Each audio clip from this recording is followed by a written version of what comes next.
they, in their minds, they want to bring slavery back. They're okay with it. Michael Knowles tears into Whoopi Goldberg from The View because she says, and I quote, Republicans want to bring slavery back. Yeah.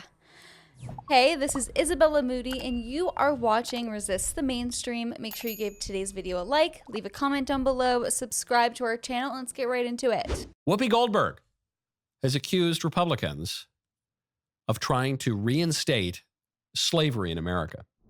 Take a look at the things that they're rolling back. Remember I said ages ago, they, in their minds, they want to bring slavery back. They're okay with it because, you see, things change. One of the good things about the Supreme Court is you can fight to make sure you make stuff better. You don't generally fight to make stuff worse. Or to and roll to back. me, or to roll back. And to me, if you're okay rolling that back, when things were not even a state, when we had no say, Yeah. so how's that going to roll? How's that going to roll? What's the next thing? Because, on this, with all of this comes birth control. Right. With all of this comes everything that you need as a woman to have had put in place to make sure that we were doing better than we were before. The Republicans want to bring slavery back because they also don't think babies should be murdered. And the Constitution guarantees a right to condoms, which women need to have everything that they need. I think that is the argument that Whoopi is making here. It's kind of an ironic argument because the best argument, the best legal and historical argument today against abortion in America is the argument against slavery. In fact, the really hardcore portion of the pro-life movement calls itself the abolition movement.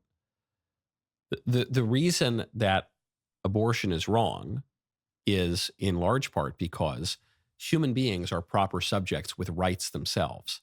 They're not merely objects for our use. This is also an argument against the surrogacy industry. You should not be able to buy and sell human beings for your own convenience, and you should not be able to murder innocent human beings for your own convenience, because human beings are not just your property. Human beings are not just a commodity to be bought and sold and possessed and discarded of. A human being is a proper subject with rights. So Whoopi, obviously a little bit confused on the slavery thing there. Then to say that Republicans want to bring slavery back, why is that? Well, because they want to go backward you don't want to go backward, you want to go forward. You don't want bad things, you want good things. Right, Whoopi, but one mark of education and of civility is being able to entertain the ideas held by your opponents. And so I totally understand that you think the things that you're pushing for are good and the things that we're pushing for are bad. But can you not therefore see that in our minds, the things that we're pushing for are good and the things you're pushing for are bad? Like, we think it's good not to murder little babies, and you think it's good to murder little babies because you've convinced yourselves that it's an essential matter of human rights for women to be able to snuff out the lives of their own children. And you've determined this because you have an anthropology and a political ideology that begins from the false premise of a hyper-individualism, and because you've come to the erroneous conclusion that being able to sleep around, to be promiscuous, to go work in the city alone, to not have a family, to not have children, and to not feel any responsibility toward anyone else will somehow make you happy. But it won't make you happy, but that's what you think, and so I understand how you've come to that conclusion. Can you not see how we've come to the conclusion that it's wrong to murder babies? It seems to me that's an easier one to understand. I love the points that Michael Knowles is making here because it's so true. Democrats will refuse to even try to understand where Republicans are coming from regarding the abortion debate. Democrats will literally think that we Republicans are pro-life because we want to control women's bodies.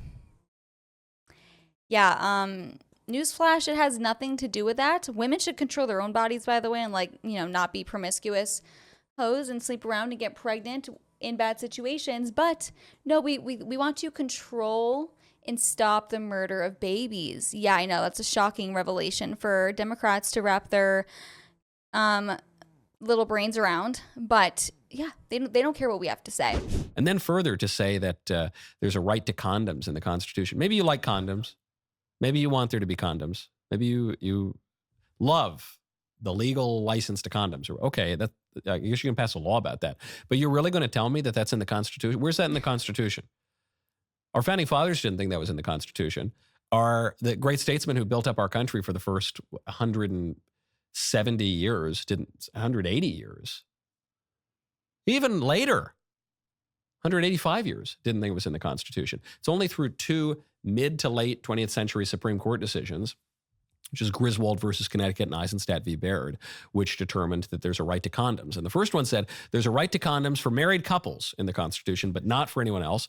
And then Eisenstadt said, actually, sorry, the invisible ink, we were able to uncover a little bit more of it in the Constitution, and it says that there's a right to condoms for unmarried couples too. Okay, well, whatever. It's just not there. It's not, as far as I can tell, it's not there, and no one ever thought it was there until about 50, 60 years ago. So what is your conclusion here from the principle of constitutional law? The left's conclusion is anything we want is not only permitted by the Constitution, but mandated by it. And anything that we oppose is outlawed by the Constitution because we say so. And our opponents are the devil himself, and they want to reinstitute slavery. And what's our evidence of this? Nothing. Okay. It's a sign of desperation from the Democrats, but it's also nothing new. Don't forget, this is the campaign line trotted out by the current Democrat president of the United States when he was running for re-election as vice president. And he claimed that Mitt Romney wanted to do the same thing Whoopi Goldberg is accusing us of.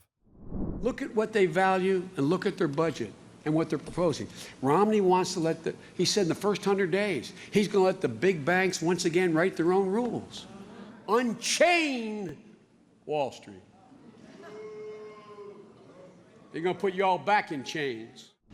Ladies and gentlemen, that is our current president, and that's the current state of affairs here in America today. Democrats are going to accuse us of wanting to bring slavery back.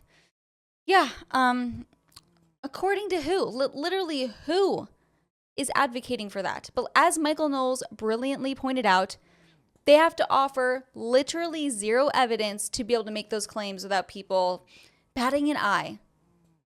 The Democratic privilege in this country to allow them to be so utterly stupid all the time and have everyone, or a lot of people, especially the elites, support what they have to say is mind-boggling, and I'm going to declare it unconstitutional. I'm going to take a little page out of the book of the Democratic way and say what I don't like is unconstitutional. It's how they view the Constitution. They think the Constitution is a living, breathing document, meaning that they can literally twist it and manipulate it to mean whatever they want to push at the time. And their argument's always like, well, abortion wasn't invented when the Constitution was written, so obviously abortion won't be mentioned explicitly in the writing of the Constitution, but this principle applies to that, so therefore, here you go. You know, that's how they twist it. That's how they just use and abuse the Constitution to destroy the Constitution. But that's all we have time for today, guys. I really hope you enjoyed today's video. Like it on your way out. I will see you in the next one. Bye.